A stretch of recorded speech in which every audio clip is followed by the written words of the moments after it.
Hey there, and welcome to the Confident Woman Podcast. I'm your host, Rachel Brooks. Join me as I sit down and chat with co-hosts, friends, and carefully curated guests and talk about all the things that empower you to become your best and most confident self. So, let's get started. Hey there. So, I was thinking about what I wanted to share on today's episode, and the one thing that just really comes to mind, and not just because this is something I think for me that I have been craving so much more of, but from so many of you in our community. And I don't know if this is just feels like a seasonal thing, but that is, we're sitting here thinking like, we just want more peace. And then we want to live in that peace, thinking it'll come when, right? So when we think that I'll have peace after the holidays, I'll have peace after I pass this exam, I'll have peace once this thing passes. And I was thinking about it, and it's almost like we look at peace as something that we have to earn, or it's like a reward at the end of this perfect week or perfect scenario. Even when we look at the chaos of our lives, just in general, just the busyness, the ups and downs, the ebbs and flows, that it feels like that if we have this perfect month or this perfect week, or when things finally start to calm down, then, right? So I don't know about you, but my life has been not offering anything that feels like it's calming, and it's definitely not going to be served up on some silver platter anytime soon. Like, not at all. So, I say all that because we sometimes think that this peace is this far-fetched goal that's so unattainable. And we put it on this lofty shelf that once we get to this point, or once we hit this level, or once we achieve this goal, then. And so I've been asking myself this question lately, not how do I get more done so that I can have the peace, but not also how do I catch up thinking I'm behind? How do I fix everything so then I can have peace? But what would it look like for me to choose presence over pressure today? And when I asked that question to myself, realizing I was flipping the script on the things that I would initially want or desire that would bring me the outcome, it was just an intentional shift in my language, in the wording, in how I positioned not having to do something, but releasing the power of control to stay in this present moment.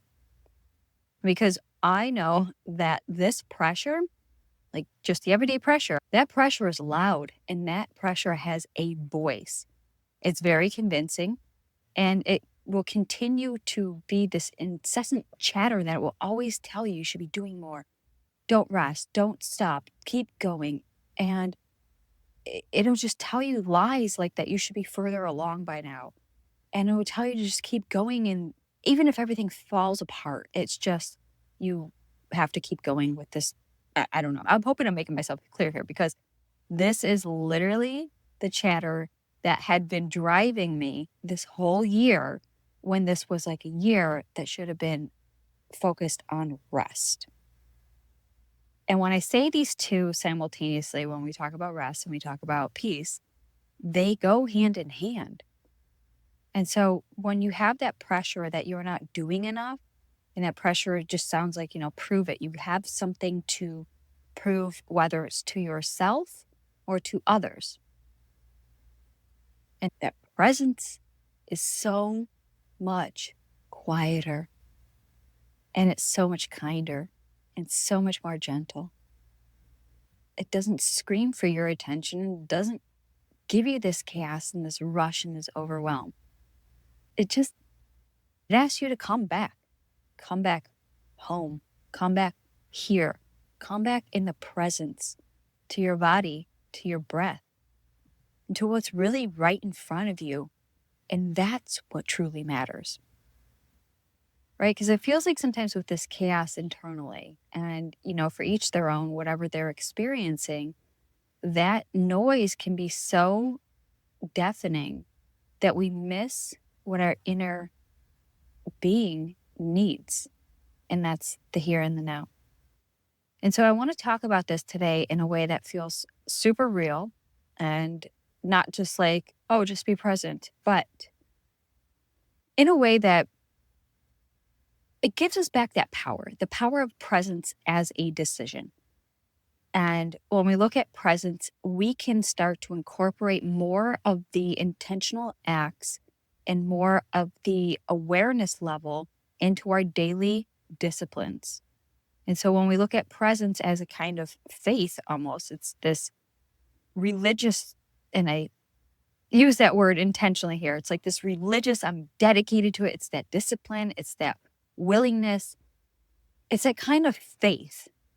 Because for me, presence has become one of the most spiritual things that I can practice, right? Because if we're devoted to becoming better versions of ourselves, if we're devoted to our faith, if we're devoted to making our lives better and the quality of our lives, not even just for us, but for the people in our lives, whether it's our family, our children, our coworkers, our clients, our boss, having the discipline to filter out what isn't for you and quieting the inner chaos to a sense of calmingness.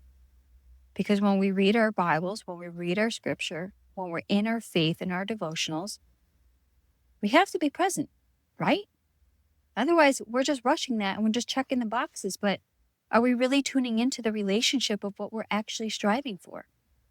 I started looking at things and, I've had these seasons where this pressure felt like it just kept me alive, like this survival mode. And if I let up, I almost felt like this whole false world that I was trying to, I guess, support or resurrect or whatever you want to call it would collapse. And if I didn't do those things, that meant that the decision was not part of the outcome of what I was looking for. And so it really forced me to slow down, to get quiet. And in doing so, I had to face the truths of what I was really trying to avoid. And maybe you can relate.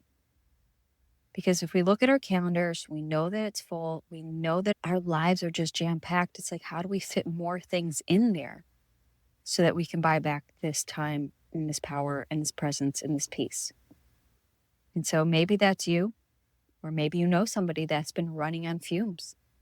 And maybe you're doing all the things, the work stuff, the relationship stuff, the health stuff, the I'm barely holding it together kind of stuff. And so what I've learned is that sometimes this pressure, it isn't even coming from our own circumstances. Sometimes that pressure is coming from a version of you that's still trying to prove something, is still trying to say, I am enough. Look it, I'll prove it. Let me keep trying. Let me keep doing. And it's still trying to earn this love and this acceptance and this belonging. And it's still trying to earn some sort of safety and protection. And it's still trying to grasp on to something certain and in control in a world that feels out of control. And it's still trying to earn that rest. And you can be a faith-fueled woman filled with devotion and still be living like you're the only one holding the whole world up. And that's what hits me, because I truly believe in God. I fully trust and surrender to God. And I seek God. And yet, here I am in this spiritual conflict of my flesh wanting to prove something, while my spirit is saying, no, child, let go, surrender. If you truly trust and you seek and you know Him, then why does it feel like this inner tug of war? And so I've been caught up myself living like this, like the outcomes depend on me. Like if I don't push hard enough, everything breaks. Like if I don't stay on top of it all, it'll all fall apart. because this is an internal battle that it's our heart and our mind. There's a disconnect. And then we sometimes beat ourselves up and we feel guilty and feel that shame because it's like logically we know and in our heart we know, but yet we don't. I hope I'm explaining that correctly because I'm trying to communicate this that not only am I learning this in real time, but putting it in a way that I hope you feel less alone in this spiritual and emotional and this mental and this physical place that we're in. And I say all that again with honesty because I think a lot of us have learned that pressure so early on. We learned performing, we learned pleasing, we learned pushing, we learned that showing up, even when we're on empty, is not acceptable. That taking a break or resting is a sign of weakness. And then if we're called to strength, then how can we do this? Right? And so maybe it is, maybe we can get there by our own will and desire and design, maybe for a little while. But then there comes a point where the body just starts telling the truth your mouth won't say. This is where gratitude truly plays a role. And we've heard, numerous times, just be grateful, live in a place of gratitude, all these things. But again, when we're not fully present to be in a place where we can receive that gratitude, just like checking off our devotionals on our Bible app or breezing through the Bible, reading the words, but our mind has checked out. We're on to some other task. We're thinking about all the things that have to be done. But yet we have to do diligence and check the boxes.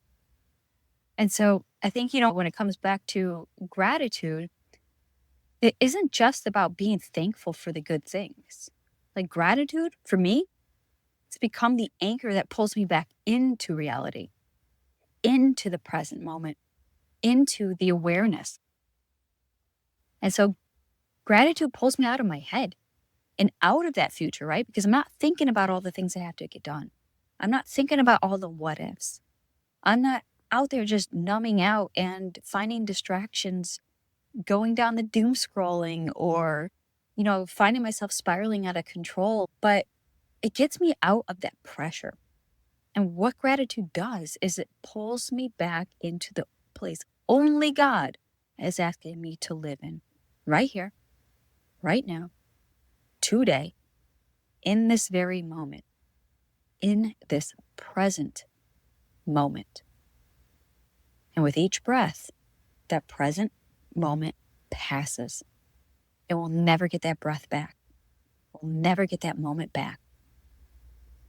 And I'll tell you what this looks like in my real life. Like, it's just, there are days when I wake up and I can feel the pressure before my feet even hit the floor. It's almost like you go from this calm, rested place to this jolt of, I'm awake and things have to get going and this cortisol spike and the stressors and everything just becomes high alert. All before my feet hit the floor. It's wild. Like this, sometimes there's those days and I'm just like, oh man. And I keep coming back to that saying, if you don't seize the day will seize you. And so I'm not even kidding. It feels like my chest knows before my mind even catches up. I can feel the rise and the pressure internally. But as soon as I open my eyes, I have to bring myself right back to center. And I always give thanks. I thank the Lord for the breath in my lungs and the beat of my heart and for the gift that He has granted me today that I'm grateful for. And that's always the first thing that I'm grateful for. And then I let my mind think in a place of what else am I grateful for? And instead of me shifting that alert, awake function into all the tasks and all the things and immediately grabbing my phone and letting the day just run my mind, I have to reel it in. And there's something unique that when you check off the mental list of things you're grateful for, you sit in a place of receiving. And when I say receiving, I'm talking about actually feeling it. So as your eyes are closed and you're giving your thanks, You are imagining what it feels like to receive, to be grateful for, and you fill in the blanks. And when your mind can perceive that, you could feel the smile already catch up with your body, the physiology changes in you.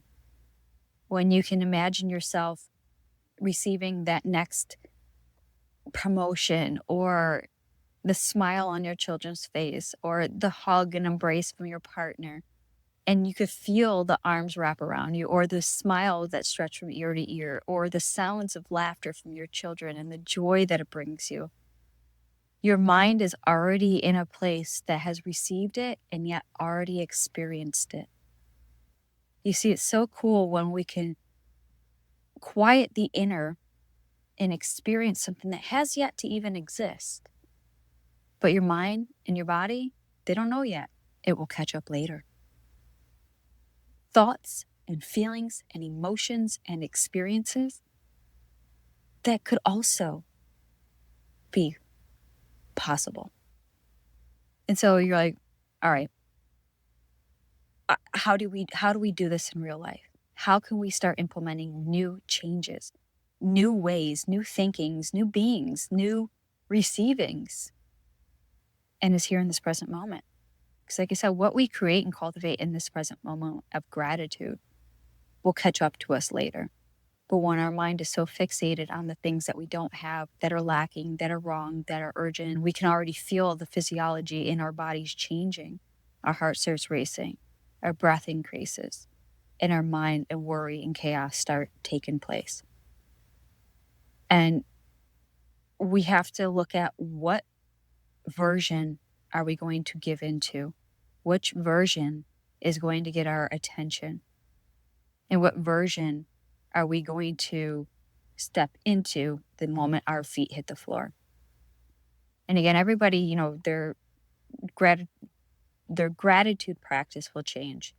And I'm just sharing a little snippet of what works for me and what I've been called back into doing each morning.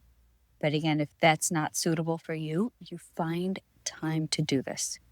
Give yourself just a few moments.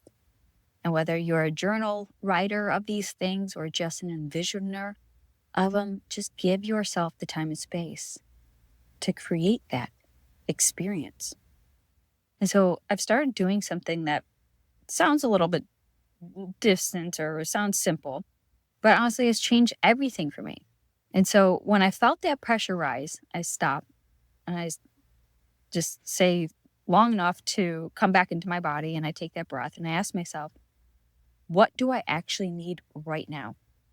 So, right, I've already envisioned this. What do I need right now?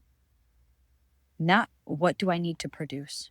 Not how do I need to show up and how do I need to prove myself? But what can I create more of that would call in more of those experiences and more of those feelings? And sometimes the answers are simple. Maybe we just need some water to catch our breath. Maybe we just need some food if we're feeling hungry or anxious. And maybe sometimes the answer is just getting up and moving. If we're in a place of stagnation or have been sitting all day and we just need to step away from something to get that clarity. Maybe sometimes, honestly, it's just taking a shower or a long bath. But either way, it's just giving yourself an answer and having that boundary. And when we're able to answer with the honesty and clarity, there becomes this presence of peace that washes over us because we're no longer in a place of performance, like I have to do something.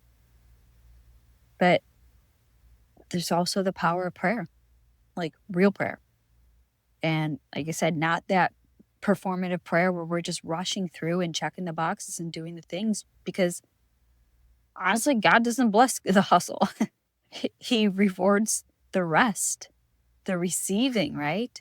We want God in our lives, but are we truly carving out the time for Him? I know I'm guilty of it. And so we got to change up some of the things of how we're posturing and positioning ourselves in our lives. And if we're trying to cultivate more of God to be present, why are we present for Him? Right?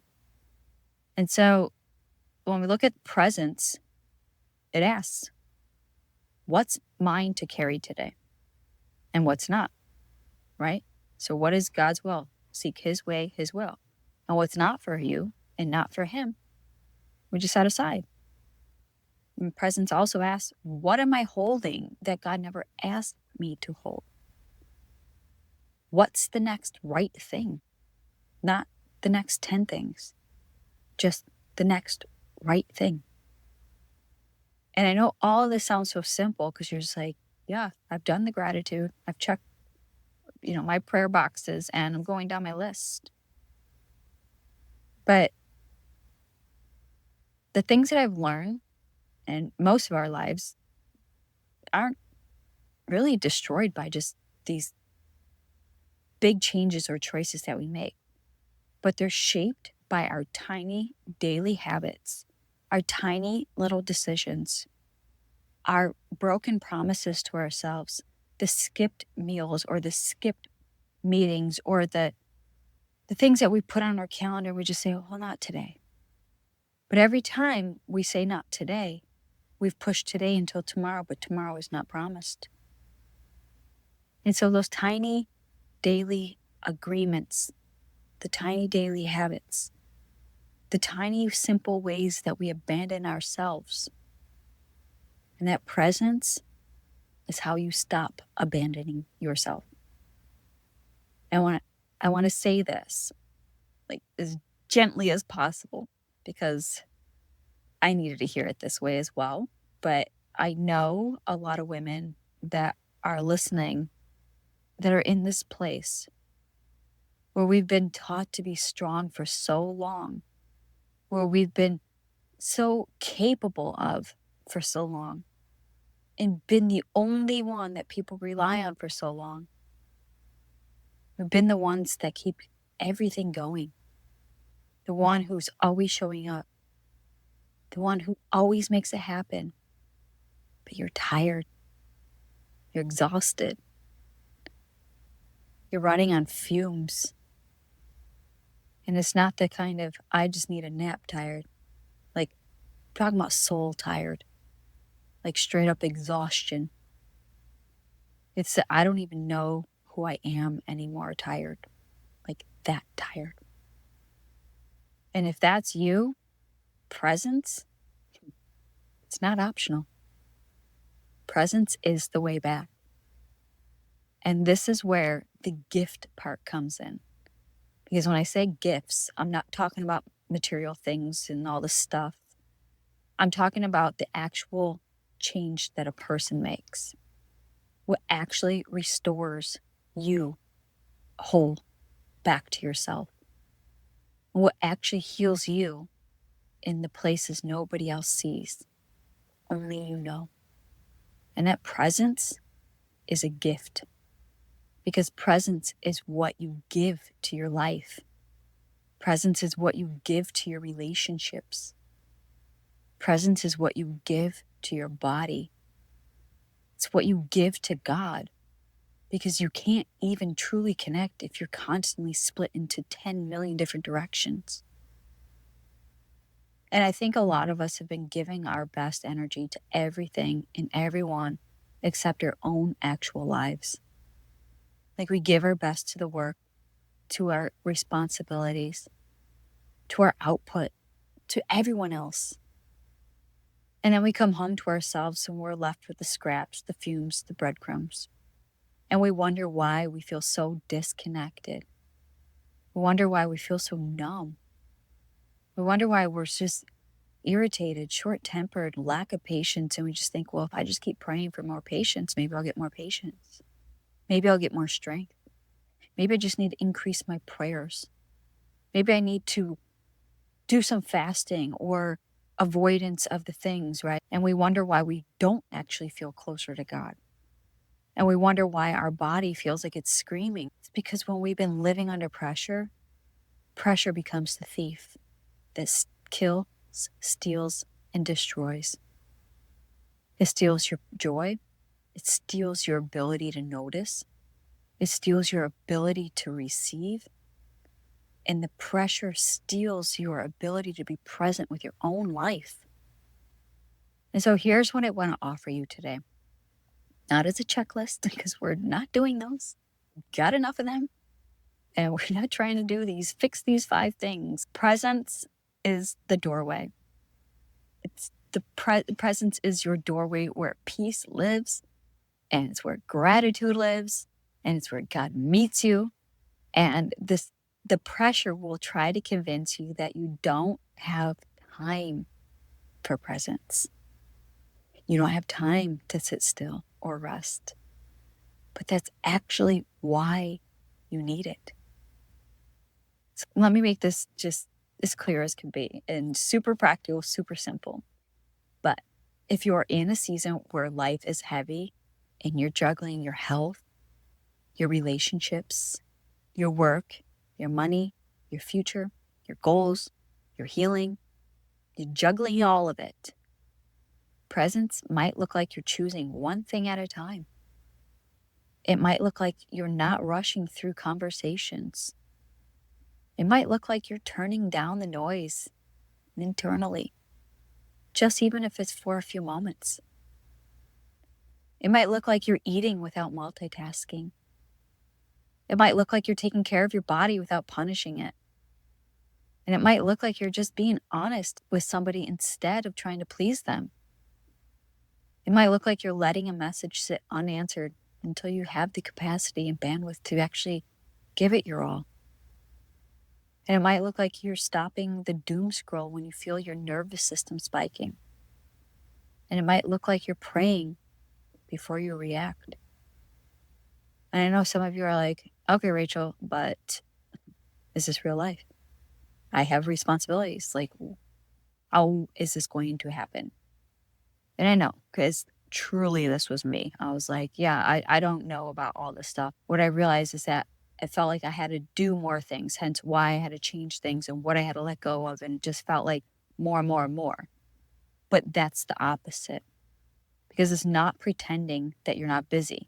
Listen, we're good at filling our lives with busy work, but is it meaningful work?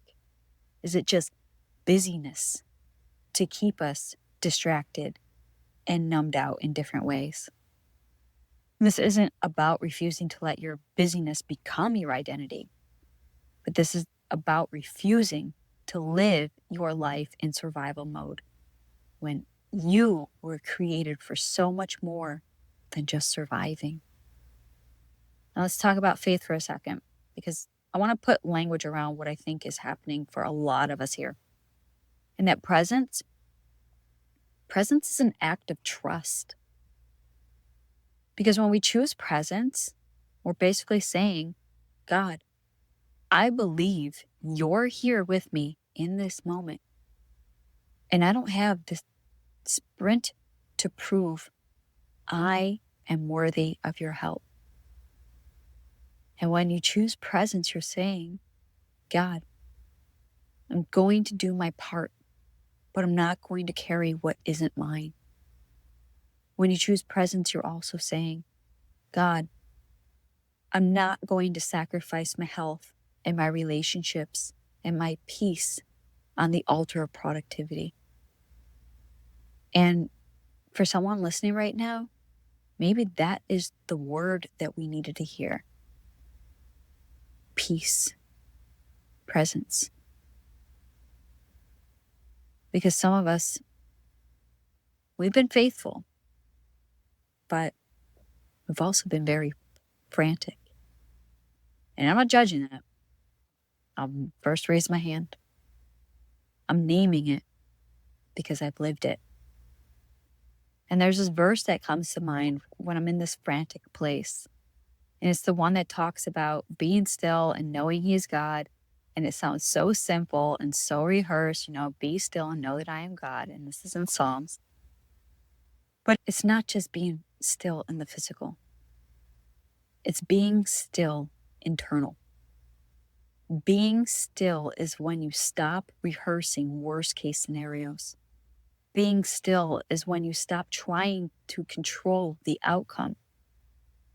Being still is when you stop forcing It's when you stop living like the pressure is your boss. Being still is when you let God be God. Stop playing God. Well, we can't speak out of two sides of our mouths and saying we fully trust you, but we don't. We believe in your perfect timing, but we don't. And I get it. This is the tug of war I'm talking about. And I don't know who needs to hear this, but you can still love God and still be addicted to the pressure. You can still have faith and be addicted to the striving.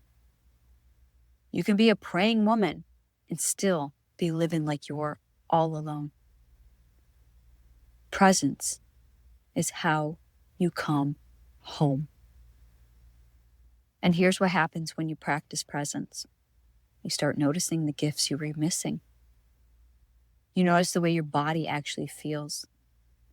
You notice the way your friend's voice changes when you're not trying to cry. That friend sees you differently because she's holding the space that you've longed for and needed. You notice that tension in your shoulders starts to relax. You notice the way you're rushing through those meals now become enjoyable, and you're tasting and you're finally sensing, and you know when to stop eating. And you notice the way you've been half listening in conversations to where now you can recall those conversations and the details and recite words and quotes back to them, whoever you're listening to, and you feel that their presence changes because your presence has been present. And you notice the way you went from not sleeping well to feeling well rested. And you notice that your snapping got a whole lot less quicker. You're being tempered and temperamental in a way that you're controlling yourself.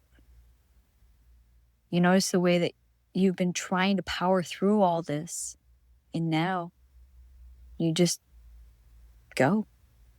You just feel like you're floating through. You're not hitting every bump along the stream. You're just allowing it to coast through with you flowing. And you know what else you notice? You notice God's goodness in the middle of everyday ordinary life. And not just in those big miracle moments, but in the small, mundane, daily things. It could be as simple as the parking lot, that front spot waiting for you. Or when you looked up and down the aisles at the store looking for this one thing you knew that you had to come back to the store for and you couldn't find it. And there's that little nudge that says, just look again. And right there in the middle of it all is exactly what you needed. It's those little things, but it's in the breath, in the timing, in the comfort, and the unexpected support, and the strength you didn't even know you had. That's gratitude. And gratitude is not denial. Gratitude is the heightened sense of awareness. Gratitude is you saying, even here, there's still goodness, and God is with me. Gratitude is saying, in the middle of all of this, I'm not abandoned, for He is here. I could still receive what's real and good today. And I think that's one of the most powerful shifts that we can make, especially if you're in a rebuilding season, a healing season, a grief season, a transition season, whatever the season looks like for you. Gratitude doesn't erase what hurts. It keeps you anchored while you walk through it. So where does this land? It lands when you stop realizing that you don't need to produce, perform, or perfect. When that pressure is gone, you receive more presence. You don't need to hustle. You don't need to keep grinding. You don't have to give everything up that you've been working on or towards, but you just need more honesty with yourself and having that moment to sit still and collect your thoughts, not mask them, not avoid them, but to sit in your stillness and let your thoughts pass you by. And as you pay no attention to them, just like clouds, just letting them keep going, they'll eventually get less and less abundant in all that noise. And you hear that inner quiet and that inner stillness. And that's when you realize you don't need to do anything except just be. And when you do, you sit in that stillness, just as God has called, be still and know that I am God. And so if you're listening right now and you could feel it in your chest like, yep, I've been living this, all is under pressure, feeling like I'm drowning. I just want out of it. I want you to do something small today. Just one thing, not 10, just one. And let's choose one moment, just one moment where you refuse to rush, where you refuse to multitask, where you refuse to numb out, where you refuse to perform, and you just come back. You take a breath, you notice what's true, and you ask God to meet you in that moment. And you let that moment simply be enough. Because becoming doesn't happen in the pressure. Becoming happens in the presence. Becoming happens when you stop abandoning yourself. And it happens when you start living like your life matters. Because you matter. Not just your output, but you. You are enough. And that's the thing that we've been striving to prove and to chase. That enoughness. But we already are. And if that's what you're striving for, and you want help with this, like you're the woman who's just ready to stop living on autopilot and ready to come back to who you are, ready to rebuild your rhythm in a way that actually supports your faith, your health, and your relationships, supports your life. I have a simple place for you to start. And that is, I am enough. It's a 10-minute identity reset where we call ourselves right back home in this presence, in this moment, in the here and now. And it's the easiest way that we can just quiet the inner noise and come back to here, at this present, in this moment. Click the link in the show notes below and grab your free 10-minute identity reset. I hope that this episode brings you peace, presence, clarity, and confidence, because we are one step closer to finding freedom within. I just want to let you know that I'm proud of you being here, for listening your way through, and choosing to pray for your presence today. Because life, we already know, is not easy. But because you're worth it, and you're coming back to who you were called and created to be. So until next time, take care and God bless. Hey there. Thank you so much for joining me on today's episode of the Confident Woman Podcast. If you enjoyed today's episode as much as I did, please be sure to like, subscribe, and leave us a review. Thanks again for listening.